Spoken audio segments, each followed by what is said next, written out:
We have time for one final. It'll be a light question. Let's go from the sport of politics to politics and sports. Sometime during this term coming up, the lease of the Brandon Wheat Kings will expire. I wasn't here for the first lease, but I've talked to people who were involved in the negotiations from the city point of view, and it was a blank if you did, blank if you didn't, fill in the blank. I would like to know, how far would you, as mayor, go to keep the Wheat Kings in the city? Will they get another sweetheart deal? Will they pay the freight? Will they pay the freight and then some? Your thoughts? We need to be proud. We need to be proud, ladies and gentlemen.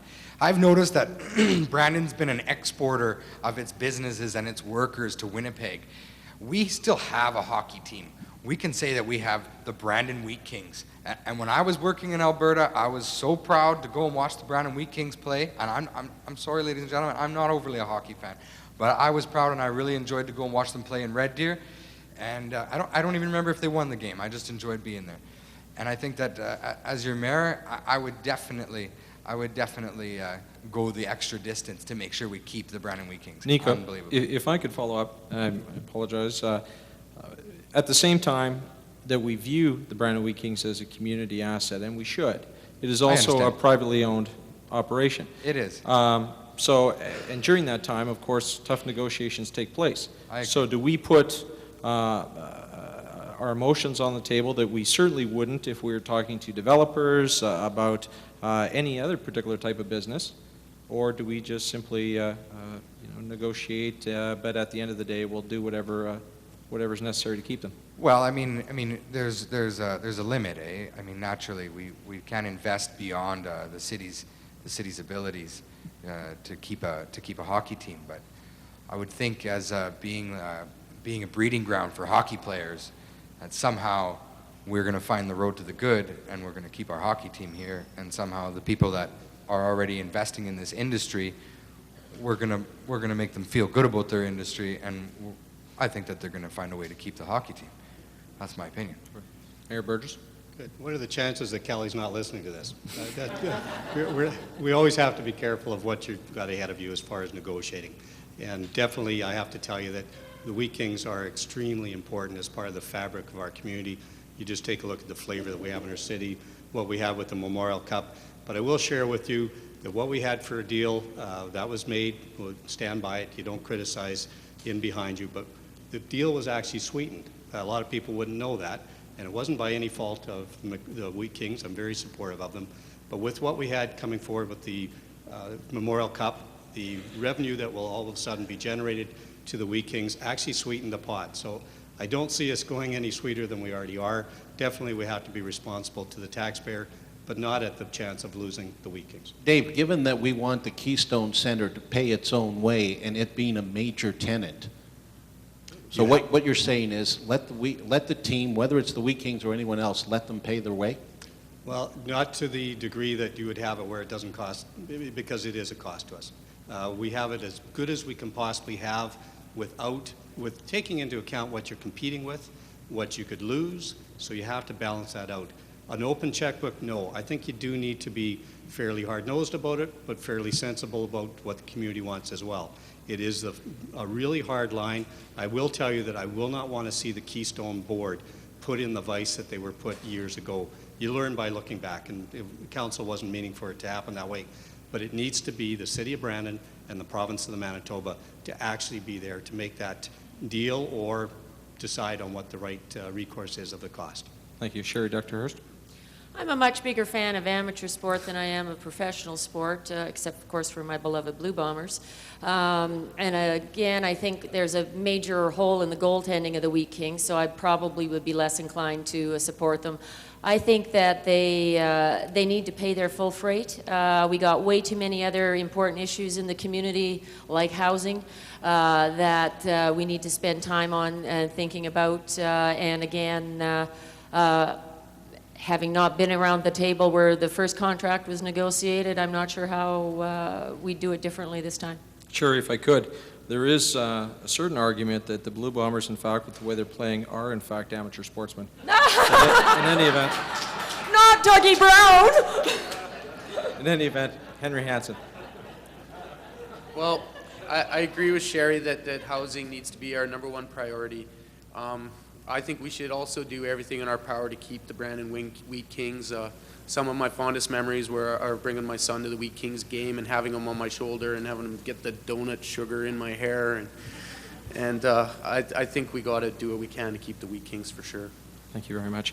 At this point in time, we're going to go to the 1-minute closing statement. Now, we started this evening with Henry, I believe. So let's finish the evening in opposite order, and we'll start with Nicholas Avlanides. It's been nice to be here, ladies and gentlemen. I had prepared a note.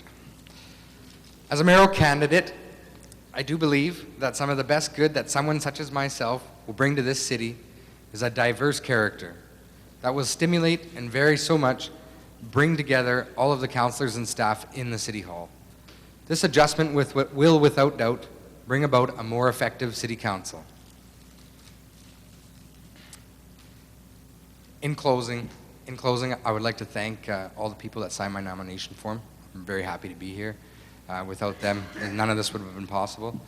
And other than that, when voting time comes, October 25th, I'd like Brandon to see me as a viable candidate, not so much as the fringe candidate, as the paper sometimes puts it to, and move forward and make a change. And this is exciting times, and they're very exciting, and the change is in your hands, it's in your vote, and please vote. Thank you very much. Mayor Burgess. Definitely have to tell you that I'm proud of what we have achieved as a city council and as a city. We are very competitive compared to all cities across the country. We've been ranked #1 city by Money Sense magazine as the best place to live in all of Western Canada, #7 in Canada, Canada-wide. That's a nice recognition. We've had record-setting development of housing and construction, over 3,600 new residents over the past 8 years, and I believe this is a very inclusive, progressive, and welcoming community that I'm really proud of. And I want to promote this city in a very positive fashion, and I ask for your support on October 27th. I'll just tell you that. Thank you. Thank you very much. Sherry Dr. Hurst. Great. Thanks very much, WCG-TV and the Brandon Sun, for giving us the opportunity to talk about some pretty complex issues that we're going to be dealing with over the next 4 years. And again, if you've got a yen to learn more, we've got information over on the table around platform and pamphlets, that kind of thing. Brandon's at the crossroads. That one path is a status quo. It's a familiar path. We know it well. We've been walking it for the last 8 years. But to paraphrase Robert Frost, I came to the path in the woods, and I took the road less traveled, and it made all the difference. I would like you to take a chance on me in this election on October the 27th and vote for change. Thank you. Thank you. Henry Hansen. My name's Henry Hansen. It says so right here. I love Manitoba. I love Brandon in particular. And I'm proud to be a Canadian, and I'm just happy to participate in the democratic process here tonight. Thanks. Thank you very much.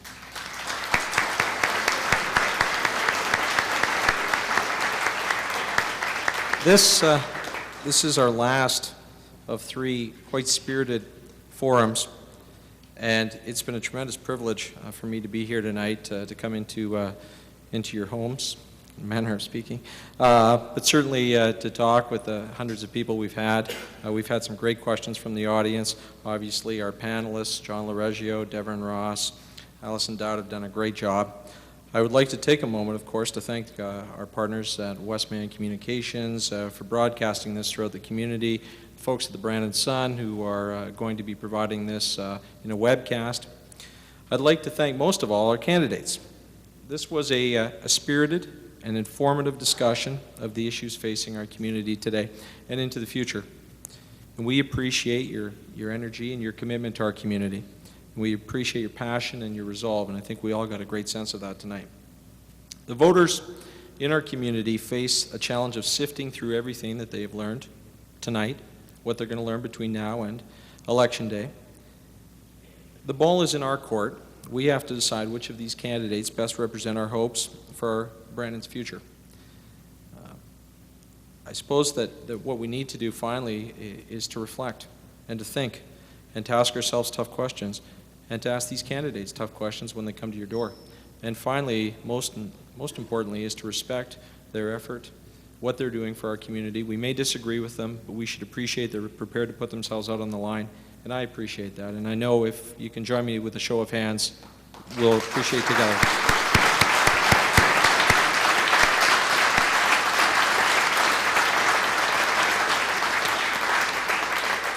Thank you, and thus ends this. I will see you, hopefully not in 4 years.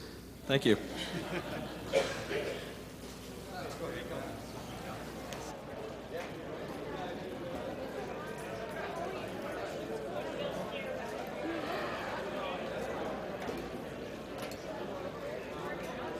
You